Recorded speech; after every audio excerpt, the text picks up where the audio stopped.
Alright, this is just a short video on my experiences with the oil filters on Yamaha XS650 motorcycles.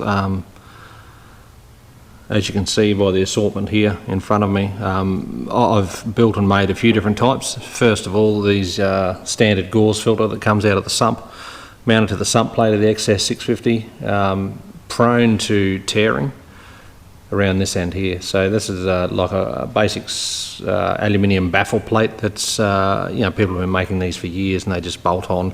Some people get I think the Yanks call it JB weld, and they glue just straight on top of this mesh here just to stop the mesh blowing out.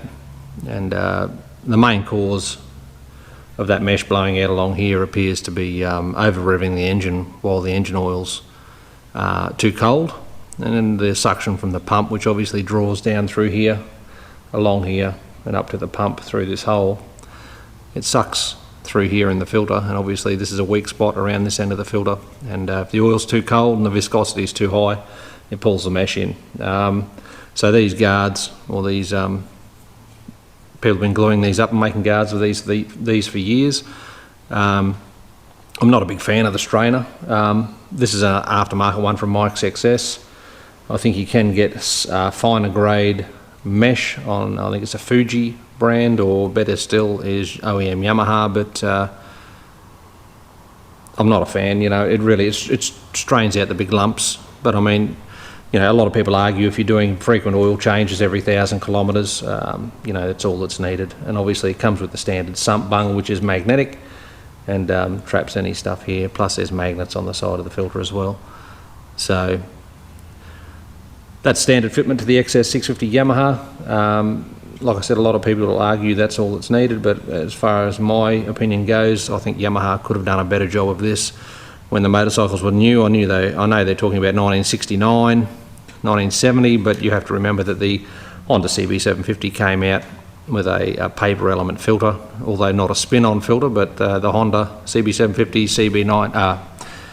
Z900, Kawasaki's, they all came out with a far better filtration system than this. So anyway, that's what's standard. And obviously there's another filter up in the side of the engine, which is also a gauze mesh filter.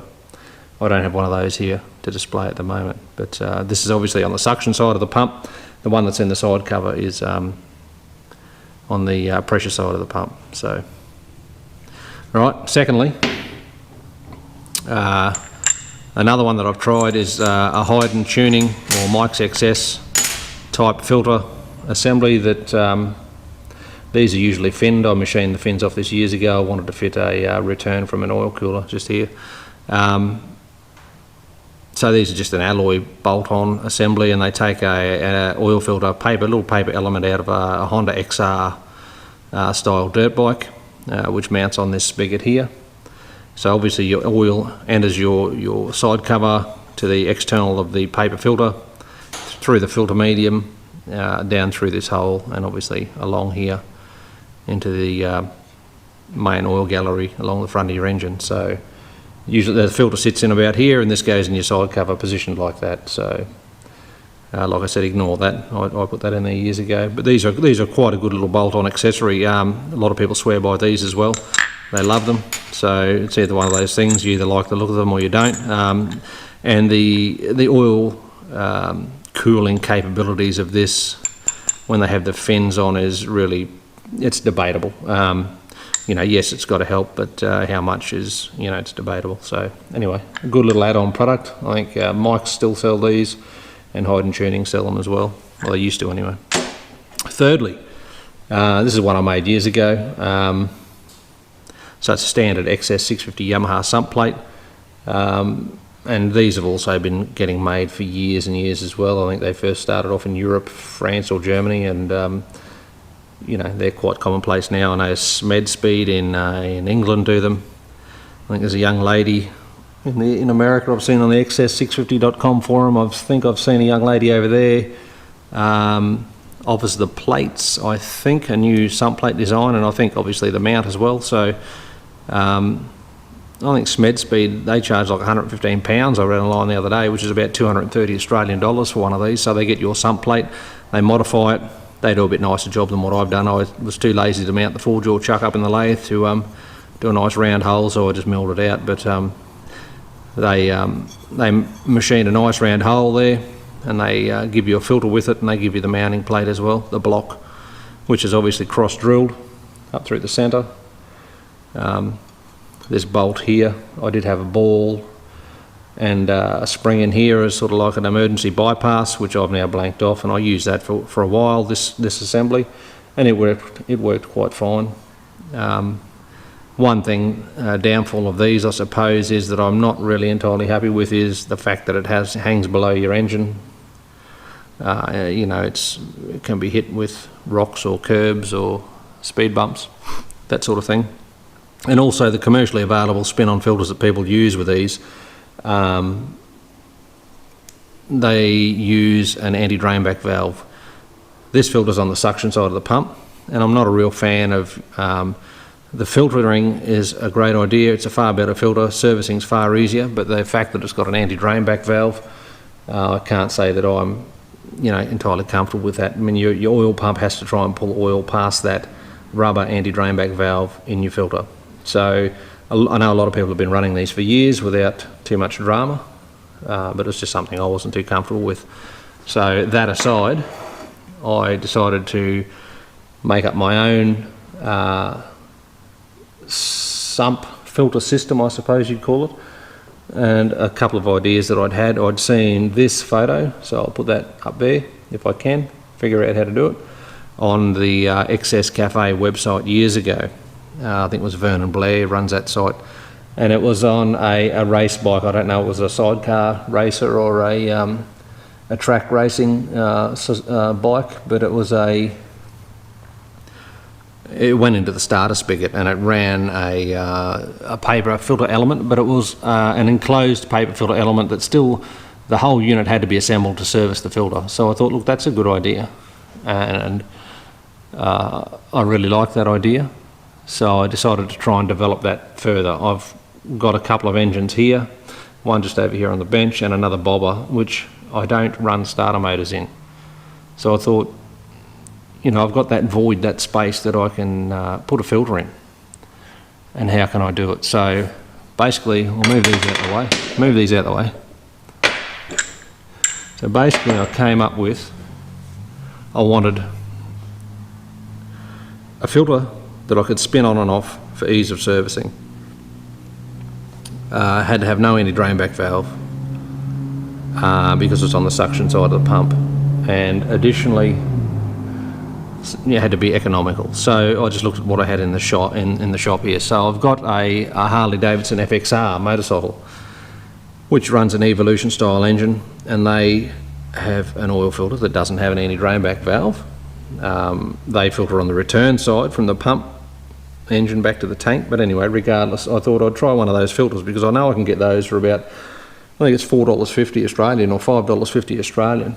They're an aftermarket filter, and I think they filter down to like 30 microns. So I thought, you know, let's try and design something. So I've designed what I wanted. It was a spin-on filter spigot that ran through a spin-on cartridge filter, and then had an external pipe which ran to the sump plate of the motor. I've been running one of these now for 18 months without any issues, no oil supply issues, and I have to say I'm extremely happy with it. So, without further ado, here's my assembly right here. So you'll notice that this is a lower case of an XS650 Yamaha, so this has been obviously turned upside down. So this is a sump plate that I made. There's designs for these online. The XS Australia website, XS Club of Australia website's got a good drawing of one of these. So a couple of things I've done differently there though is I've added my own magnetic sump bung or drain bung, which is at the lower side of the sump plate. 6 stainless bolts with copper washers under the heads of each bolt. The external oil line, which you'll see here, which runs across obviously to the filter unit here. So the suction of the pump pulls from here across to here and straight up into the oil pump. The magic part of this is it fits into the standard starter spigot. So let me just spin this around. So there we go. There is the oil filter setup assembly. So it mounts onto these standard starter motor mounting holes, the inner standard starter mounter holes. This is your assembly, the spigot assembly here. It's held in with these two Allen screws, and here's your filter assembly here. It's just a spin-on, spin-off oil filter that's can be replaced in situ. This can be removed, engine in the frame, all that sort of thing. There's a few clearance issues here with the back of the clutch cover, so you are limited, and you have to, you know, the design was, there was a bit of mucking around and trial and error, but the design's done and it works fine. So what happens is, and remember this is upside down, boys and girls, so the oil level, your dipstick doesn't even get down to this point here, so you've got to remember your dipstick's pointing down this way. Inside the engine, the dipstick's up in here, so I have been asked before whether I think I'd starve for oil with it in this position, and I don't believe I would. There's when you measure it and you stick a dipstick in a dry set of cases with this open, the oil level's well above the suction point here. So basically it's 60-61 aluminium. As you can see, there's 8 holes drilled in there. That's where the oil gets pulled through from the crankcase, through these holes here that are normally here. Gets pulled through those 8 holes. Just remove the filter. Okay, move that out of the way. The oil gets pulled through those 8 holes. It comes through these 8 holes here. The oil then obviously enters the filter through the outer holes here. The oil travels through the filter media. This is the suction side of your filter, which is this bolt here. So the oil travels through those 8 holes, through your filter, back through this bolt hole here, up through here, in to the assembly, which is drilled, and then cross-drilled vertically up into this fitting here. Once the oil gets to this fitting here, obviously the suction of the pump draws it along this line to this fitting, and obviously vertically straight up into the suction port for the oil pump. Oops. Like I said, these filters can be changed in situ. Like I said, clearance issues, if you can see just here, there's a bolt on the back of the clutch cover, so you have to be careful with when it's made that this doesn't extend to this bolt too far. But I mean, you just need to make sure that you've got full engagement of the threads here, which is about 6mm or 6.5mm, quarter inch, whatever. So that's how far this sticks out proud here. So you've got full engagement of the threads. The filter, it's never going to come off in a million years. It's a good fit inside this cavity, and I think it's a good use of the space for someone who's not using a starter motor, obviously.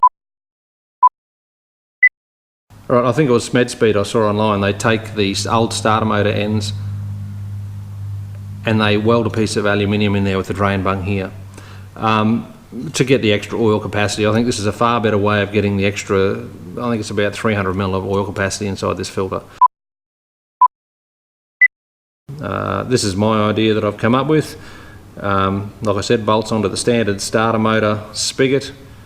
The seal arrangement in here, there is no standard starter motor seal used anymore. It's got a Viton O-ring, and obviously the seal here is the standard filter seal, and the other seals on the BSP T fittings is just thread sealant, Loctite thread sealant. Obviously a standard Sump gasket's used, and that's it. Like I said, it increases oil capacity,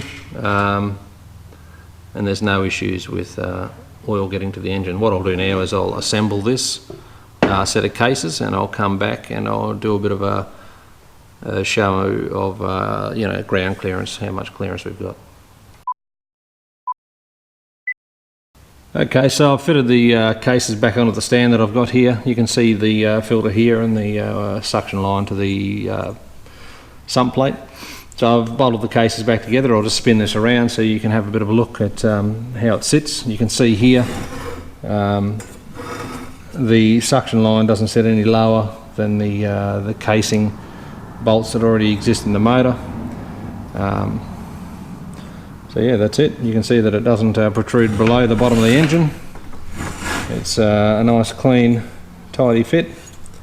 Like I said, this drain bungs at the back of the sump plate here, so it gets all the oil out of the crankcase section of the cases. And you can see the suction ports here, which supply oil to the filter assembly. So, like I said, it's a nice, neat, tidy nice, neat, tidy assembly. What I might do now is I'll take the camera over to my bobber and just show everyone a quick look at that. That way, you know, people can see the frame rails that run past here. I've only just serviced the bobber the other day. It's got the same filter as this on there. Yeah, so it's I'm impressed with it. It works well. Like I said, it's only any good if you're not running a starter motor. So if you're running a starter motor, obviously you're probably better off suited to go with one of the hide and tuning filter setups, or from Yamaha XS, or if you want to use sump plates, whatever. If you want some better filtration, they're probably your better options. If you're using a starter motor, those two are probably your best options. If you've got no starter though, and you don't want to have a filter hanging below your cases, prone to being hit, you might want to consider going that way.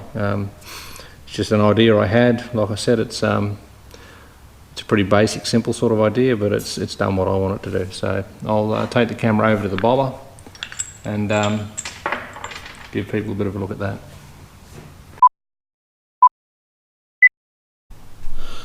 Right, I'm laying on the floor at the moment. I don't know how this is going to work out, so we'll try and get it done pretty quick. You can see the filter here, assembly, suction line across to the sump plate, drain bolt and the sump plate, and that's basically it. You can see the clearance up in here between the filter and the frame rail. I suppose I can get my finger through there, which is enough to spin the filter on and off in situ. That's about it. There's nothing... this camera keeps stopping. I don't know what's going on here. Alright. You can't really see the filter down in through there, but well, you can. There's a gap between the frame rail and the filter, so I easily get my finger through there. So I suppose it's 15mm or something like that.